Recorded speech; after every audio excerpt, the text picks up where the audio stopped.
پرانے زمانے سے یہی رواج چلا آ رہا ہے۔ ادھر گھر میں چونٹیاں نظر آئیں اور ادھر بڑی بوڑھیوں نے مٹھی بھر آٹا کونوں میں ڈال دیا۔ چونٹیوں سے بھی نجات اور صدقے کی نیکی مفت میں۔ ابا ہنسنے لگے تو خاتون کے چہرے پر بھی مسکراہٹ آ گئی۔ چلے میں بھی پھر آٹا ہی ٹرائی کر لیتی ہوں۔ وہ کچھ سوچتے ہوئے کوپیکس پاؤڈر وہیں کاؤنٹر پر رکھ کر واپسی کے لیے مڑ گئیں، اور ستار بھائی نے ابا کو خشمگین نگاہوں سے دیکھتے ہوئے کالی مرچوں کو تولنا شروع کر دیا۔ ابا، تم نے ستار بھائی کی دکانداری خراب کر دی۔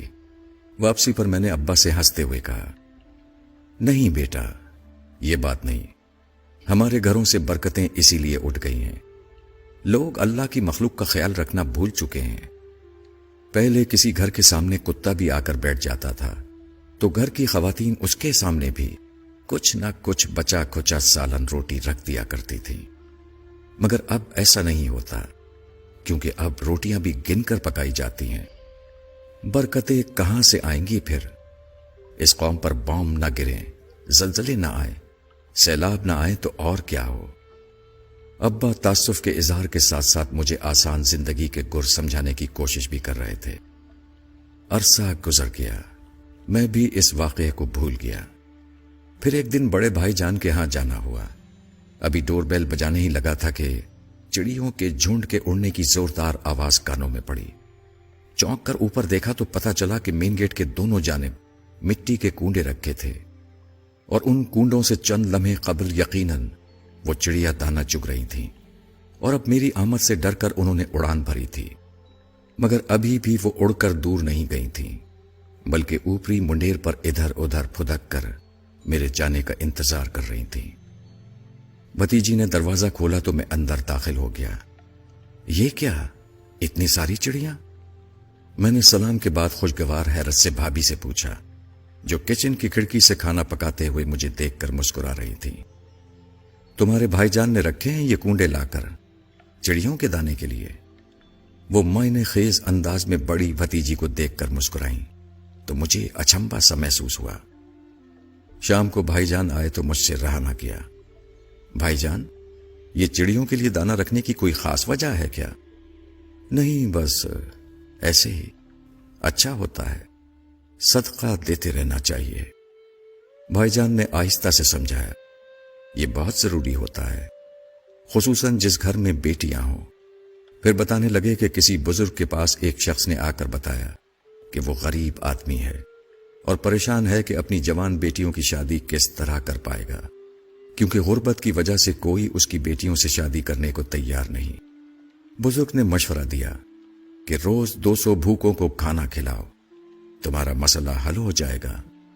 غریب آدمی مارے احترام کے بزرگ کو تو کچھ نہ بول پایا، البتہ آستانے سے باہر آ کر زارو قطار رونے لگا۔ پاس سے گزرتے ہوئے کسی دانا نے پوچھا، روتے کیوں ہو؟ غریب نے جواب دیا، غربت نے پہلے ہی مار مار کر ادموا کیا ہوا ہے، اور سرکار نے فرمایا ہے کہ روز 200 بھوکوں کو کھانا کھلاؤ، تب بیٹیوں کی شادی ممکن ہوگی۔ دانا آدمی مسکرا کر بولا، بھلے آدمی، بھوکا کیا صرف انسان ہوتا ہے؟ اللہ کی مخلوق چھوٹی ہو یا بڑی، بھوک تو سب کو ستاتی ہے۔ اگر تم ایک مٹھی آٹا بھی چونٹیوں کو ڈال دو گے تو سمجھو تمہارا صدقہ ہو گیا۔ دانا آدمی تو یہ کہہ کر اپنی راہ چل دیا، اور غریب اپنی ناقص عقل پر ہنستے ہوئے اپنے گھر کو چلا۔ کچھ عرصے بعد ہی صدقے کی برکت سے نہ صرف وہ اپنی بیٹیوں کے فرائض سے سبکدوش ہوا، بلکہ گھر میں بھی خوشحالی آ گئی۔ بھائی جان جس وقت یہ واقعہ ہم کو سنا رہے تھے، مجھے ابا کی مٹھی بھر آٹے والی بات یاد آ رہی تھی۔ میں نے آنے والے دنوں میں دیکھا کہ بھائی جان نے اپنی چاروں بیٹیوں کی شادیاں ان کی صحیح عمر میں بالکل درست موقع پر کر دیں۔ شاید اسی لیے جب میں نے اپنا گھر لیا تو سب سے پہلے اپنے دروازے کے پاس چڑیوں کے لیے دانہ رکھ دیا۔ کئی بار گھر بدلا، ہر بار یہ چڑیا، کبوتر اور کوے میرے رزق کی آسانیوں کا سبب بنتے رہے۔ بیماریاں بھی آئیں، پریشانیوں نے بھی گھیرا تنگ کرنے کی کوشش کی، مگر ہمیشہ یہ پرندے مجھے آسرا دیتے رہے۔ ان مال عسر یسرا کہ مانے سمجھاتے رہے، اللہ رب العزت کی بڑائی کا یقین دلاتے رہے۔ الحمدللہ سما الحمدللہ۔ میں نے آج تک اپنے بچوں کا بہتا خون نہیں دیکھا، انہیں کسی تکلیف سے تڑپتے نہیں دیکھا۔ ایک وقت ایسا بھی آیا جب میرے گھر کا سب سے بڑا مسئلہ یہ تھا کہ ہماری مرغی کڑک ہو جانے کے باوجود انڈوں پر کیوں نہیں بیٹھ رہی ہے، اور یہ وہ دور تھا جب میرا گھر کبوتروں والا گھر کے نام سے مشہور ہو چکا تھا۔